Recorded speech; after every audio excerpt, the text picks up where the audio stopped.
Sebelum melangkah pada slide selanjutnya, izin memperkenalkan diri, nama saya Elsa Almanoviantika, absen 13. Lalu pada slide selanjutnya terdapat tabel mengenai kebiasaan membayar customer. Nah, tabel ini digunakan untuk membuat keputusan menghapus akun receivable pada perusahaan atau customer bubble beauty supply karena memiliki paying habits yang extremely doubtful. Slide selanjutnya berisi tentang tabel perbedaan saldo AR. Pada kolom pertama terdapat nama customer, lalu pada kolom kedua terdapat alasan mengapa saldo AR berbeda, lalu pada kolom ketiga berisi tentang perbedaan saldo AR apakah memerlukan koreksi atau tidak. Lalu pada slide selanjutnya terdapat beberapa informasi tambahan mengenai akun receivable. Antara lain penyisihan saldo AR berdasarkan umur piutang dengan menggunakan persentase tahun lalu. Nah, persentase tahun lalu sudah diketahui sebagai berikut. Selanjutnya, konfirmasi. Nah, apa itu konfirmasi? Konfirmasi adalah salah satu teknik yang digunakan untuk memperoleh bukti audit. Bukti audit dengan menggunakan konfirmasi memiliki tingkat independensi yang baik karena diperoleh dari pihak ketiga yang berkaitan dengan transaksi dengan klien. Nah, tujuan dari konfirmasi sendiri adalah untuk mengumpulkan bukti audit sebagai dasar menyatakan pendapat. Jika pada proses konfirmasi ternyata tidak cukup untuk menekan resiko audit, maka auditor wajib melakukan prosedur tambahan. Sebagai contoh, jika pada proses konfirmasi akun piutang, auditor merasa belum memiliki cukup bukti dan meyakinkan asersi suatu laporan keuangan, auditor dapat melakukan prosedur tambahan dengan melakukan prosedur subsequent pelunasan piutang.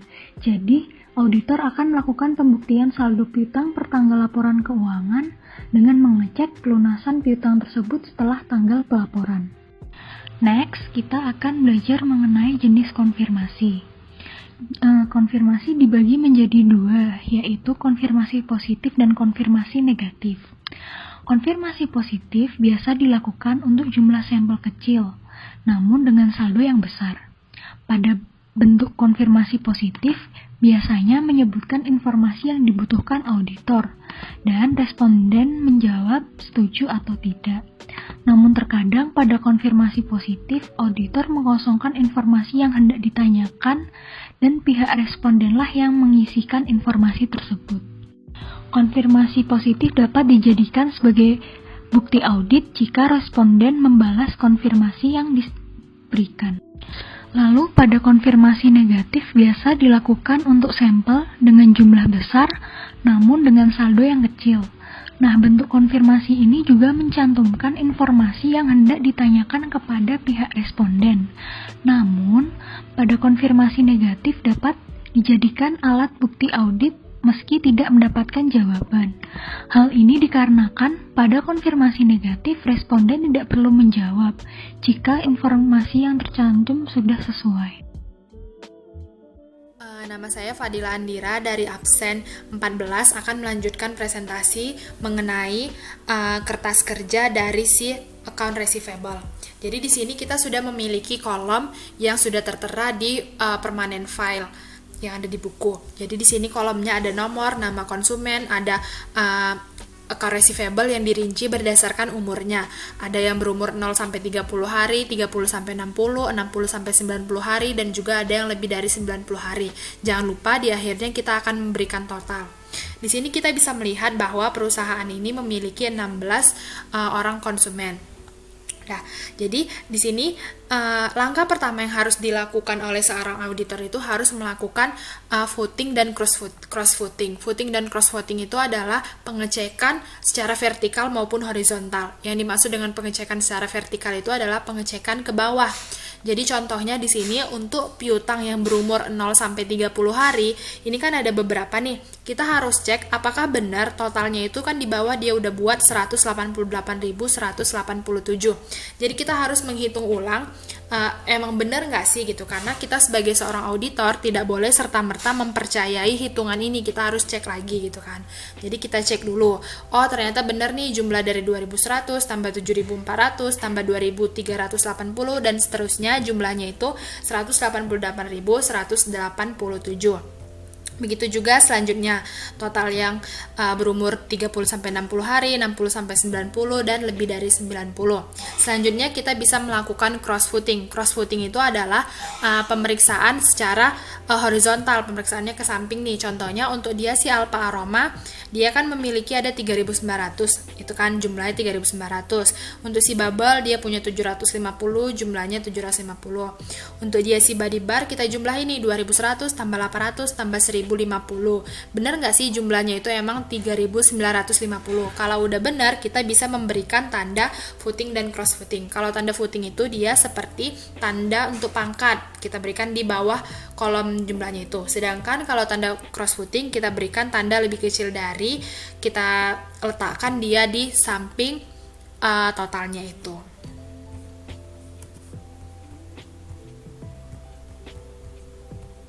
Kita akan mengisi kolom surat konfirmasi. Jadi tadi kan ada dua jenis surat konfirmasi, yaitu positif dan juga negatif. Surat konfirmasi positif tadi perusahaan sudah menetapkan, yaitu klien dengan jumlah account receivable di atas $5.000.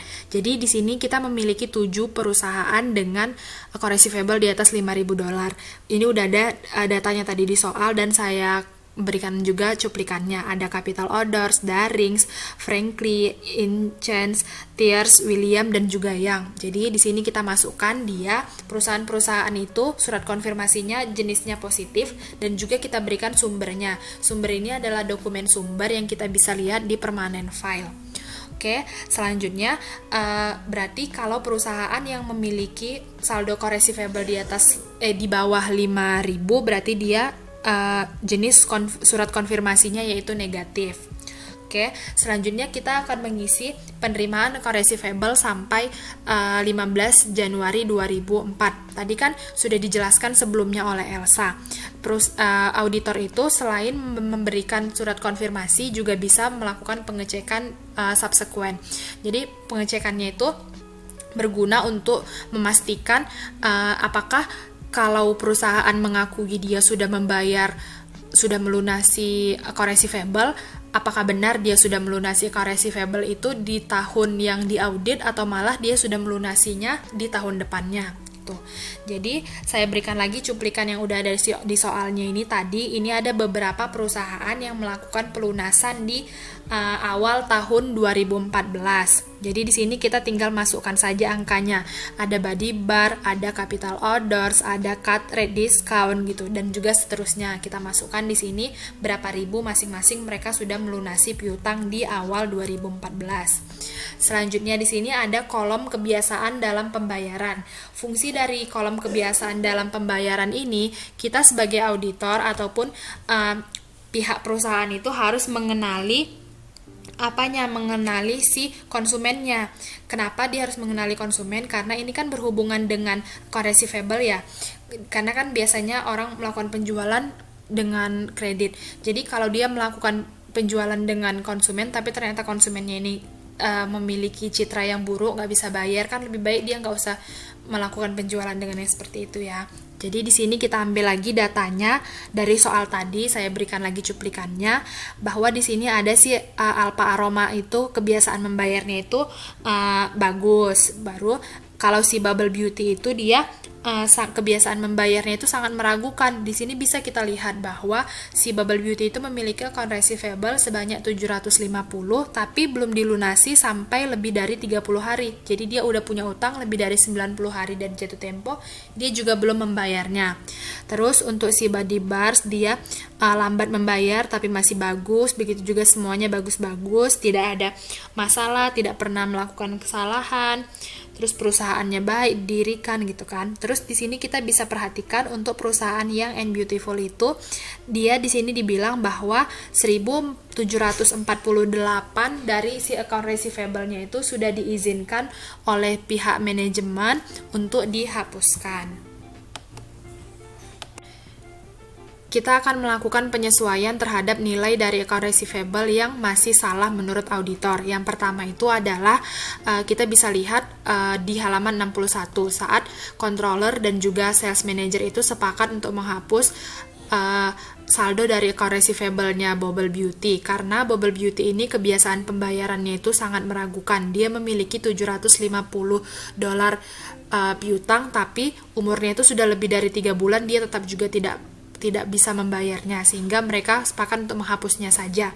Cara kita menghapusnya itu dengan mengurangkan account receivable sebanyak 750 yang berada pada kolom yang usianya lebih dari 3 bulan. Penyesuaian yang kedua itu disebabkan oleh adanya balasan dari surat konfirmasi positif dari si perusahaan Young and Beautiful. Jadi Young and Beautiful ini bilang bahwa account receivable-nya itu berbeda dengan saldo yang ada diakui oleh si Apple Blossom. Young and Beautiful itu mengakui bahwa ada pembelian senilai 1.748 itu yang mengalami kerusakan dalam perjalanan. Dia ini adalah pembelian yang dilakukan pada Oktober, dan juga di sini kita bisa lihat kebiasaan dari pembayaran si Young and Beautiful itu udah dilakukan atau udah disepakati bahwa manajemen itu akan mengizinkan untuk menghapuskan 1.748 account receivable-nya, sehingga kita akan menghapusnya. Kita lihat dulu, tadi kan dia penjualannya itu terjadi pada Oktober. Kalau Oktober sampai dengan ke Desember itu berarti 2 bulan lebih gitu kan. Berarti umur piutangnya itu 60-90 hari. Jadi kita bisa menghapuskan atau mengurangi account receivable di kolom 60-90 hari senilai 1.748.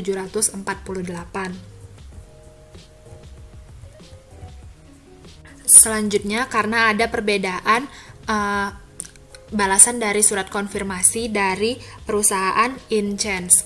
Jadi perusahaan ini mengatakan bahwa dia itu sebenarnya jumlah account receivable yang dibilang sama si Apple Blossom itu nggak benar, karena ada Apple Blossom ini yang salah catat atau memberikan salah tagihan terhadap 20 karton, yang mana harganya itu seharusnya 28,3 tapi dibebankan menjadi 82,3.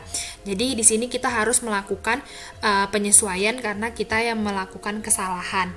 Jadi kesalahannya itu senilai 82,3 dikurangi 28,3 kita kali dengan 20 buah kartonnya, yaitu senilai 1080. Terus kita juga harus lihat di sini kan penjualannya itu terjadi pada tanggal 23 Desember 2003. Sehingga jika ke 31 Desember 2003 umur piutangnya ini hanya sekitar 8 atau 9 hari gitu kan. Sehingga kita akan mengurangi account receivable-nya itu yang berada di kolom umur piutang 0 sampai 30 hari sebesar 1080. Ada 2 lagi perusahaan yang mengakui adanya perbedaan saldo account receivable yang dikatakan oleh si Apple Blossom dan juga yang dia catat. Yang pertama itu ada Darings. Jadi Darings itu mengakui bahwa dia sudah melunasi 26.000, tapi setelah perusahaan ini cek ternyata pelunasan sebesar 25.000 itu dia lakukan pada 5 Januari, sehingga apa yang dibilang oleh si Apple Blossom tentang saldo account receivable-nya pada tanggal 31 Desember itu sudah benar. Begitu juga dengan si Tears and Duval. Tears and Duval itu mengakui dia sudah melunasi 59.000 di akhir Desember. Ternyata setelah dicek sebenarnya pelunasan 59.000 itu baru terjadi pada tanggal 2 Januari, sehingga di sini dia sudah benar dan tidak perlu dilakukannya koreksi. Langkah selanjutnya menyesuaikan saldo account receivable per klien. Kita bisa kurangkan maupun kita jumlahkan dengan penyesuaian yang tadi kita buat, dan hasilnya itu disebut juga dengan saldo account receivable per audit. Di sini contohnya untuk account receivable berumur 0 sampai 30 hari. Saldo menurut klien itu ada 188.187. Kita kurangkan dengan penyesuaian yang ketiga tadi ada 1080, sehingga saldo per auditnya ada 187.107. Terus kita juga bisa membuat presentasi penerimaan di awal tahun depan dengan rumus jumlah penerimaan di awal tahun depan kita bagi dengan jumlah saldo account receivable menurut audit. Kita kali dengan 100%. Di sini kita bisa mendapat angka 62%. Oke guys, balik lagi sama gue. Kali ini gue mau jelasin tentang jurnal koreksi account receivable. Nah, jurnal koreksi yang pertama itu kan di soal kan itu dijelasin kan kalau perusahaan Apple Blossom itu menyetujui untuk menghapuskan piutang dari Bubble Beauty karena perusahaan Bubble Beauty itu dianggap dilakukan untuk ditagih piutangnya. Maka dari itu kita harus membuat jurnal penyesuaiannya, yaitu AFDA pada akun receivable sebesar 750. Nah, jurnal koreksi yang kedua yaitu terdapat kerusakan pada barang yang dikirimkan ke perusahaan Tears and Dovelcom. Maka dari itu, perusahaan Tears and Dovelcom menginginkan untuk penghapusan piutang sebesar 1.748. Maka dari itu, kita buat jurnal penyelesaiannya, yaitu Sales Return and Allowance pada akun receivable sebesar 1.748. Nah, jurnal koreksi yang terakhir yaitu terdapat perbedaan pengakuan harga dari perusahaan Apple Blossom dan Insights Inc. Nah, perusahaan Apple Blossom itu menaikkan harga pada produknya sebesar $82,30 yang seharusnya dikenai dengan harga sebesar $28,30. Maka dari itu kita harus membuat jurnal penyesuaiannya, yaitu sales pada akun receivable sebesar 1080. Nah, 1080 itu dari mana?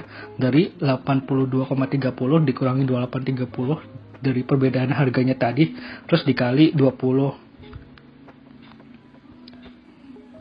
Kemudian selanjutnya kita akan membuat kertas kerja AFDA. Nah, sebelum kita membuat kertas kerja AFDA-nya itu, kita harus mengetahui saldo AFDA-nya terlebih dahulu. Nah, untuk saldo AFDA-nya itu sudah terdapat di dalam soalnya, di dalam balance sheet-nya. Nah, pada per audit pada tanggal 31 Desember tahun 2002, saldo AFDA-nya itu sebesar $11.889. Nah, saldo per bukunya pada 31 Desember pada tahun 2003 itu sebesar $19.919. Kemudian setelah kita mengetahui saldo AFDA-nya yang di balance sheet tadi, kita harus menghitung penyisian saldo AFDA berdasarkan nomor piutangnya. Nah, untuk mengetahui nilai saldo akun receivable-nya itu terdapat pada kertas kerja akun receivable yang tadi pada slide sebelumnya. Nah, pada penggunaan persennya ini di soalnya itu diharuskan atau dianjurkan menggunakan persenan pada tahun sebelumnya. Jadi pada umur piutang 0 sampai 30 itu persenannya itu 1,5%, dan pada umur piutang 30 sampai 60 hari 10%, dan 60 sampai 90 hari 50%, dan yang terakhir lebih dari 90 hari maka dikenakan 100%. Nah, untuk menghitung nilai AFDA-nya, maka saldo AR dikalikan persennya. Nah, pada umur piutang 0 sampai 30 hari, saldo AR-nya kan 187.107. Nah, itu dikalikan 1,5%, terus ketemulah AFDA-nya sebesar 2.806,61. Nah, selanjutnya seperti itu cara penghitungannya. Nah, nanti ketemu tuh balance-nya sebesar $5.588,61. Nah, setelah kita ketemu balance-nya, kita masuk ke kertas kerjanya. Nah, pada kertas kerja ini kan tadi udah diketahui nilai saldo AFDA-nya per audit, yaitu 11.889. Nah, ini dimasukin ke balance 1 Januari 2003-nya sebesar 11.889. Kemudian penghapusan AL 2003 ini 14.760 itu terdapat pada soal. Di soal itu diketahui pada penghapusannya itu 14.760. Nah, nanti kalau teman-teman baca soalnya nanti ketemu deh itu angkanya dari mana. Terus kemudian angka pada saldo itu kan ada angka 2.871. Nah, itu dari 14.760 dikurangi 11.889. Nah, selanjutnya kan itu ada pengakuan BDE. Nah, itu nyari angka pengakuan BDE-nya itu dari mana sih? Nah, kita lihat tuh ke T-akunnya pada AFDA klien. Kan tadi balance awalnya kan 11.889. Nah, selanjutnya ada penghapusan akun receivable sebesar 14.760. Nah, padahal kan tadi saldo AFDA yang diketahui pada slide sebelumnya kan per buku kan ada 19.919. Nah, jadi gimana sih biar nanti saldo akhir dari AFDA lainnya itu 19.919. Nah, jadi 11.889 dikurangi 14.760 terus ditambah 19.919, nanti ketemu 22.790. Nah, itu nanti Mas jadi pengakuan BDE-nya dan saldo BDE-nya.